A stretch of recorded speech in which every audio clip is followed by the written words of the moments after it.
Situata në akset rrugore të qarkut të Korçës paraqitet e qëndrueshme pavarësisht temperaturave nën zero.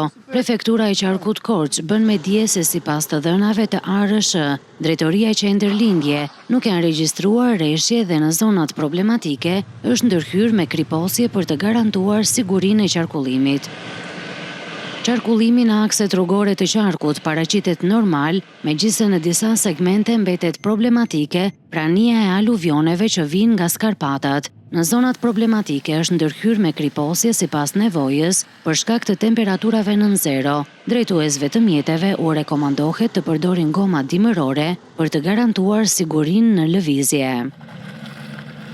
Nga ana tjetër, OSHE, Drejtoria Rajonale Korçë, njofton se aktualisht janë 3 fidera pjesërisht të stakuar, duke lënë pa energji elektrike një numër të kufizuar abonentësh.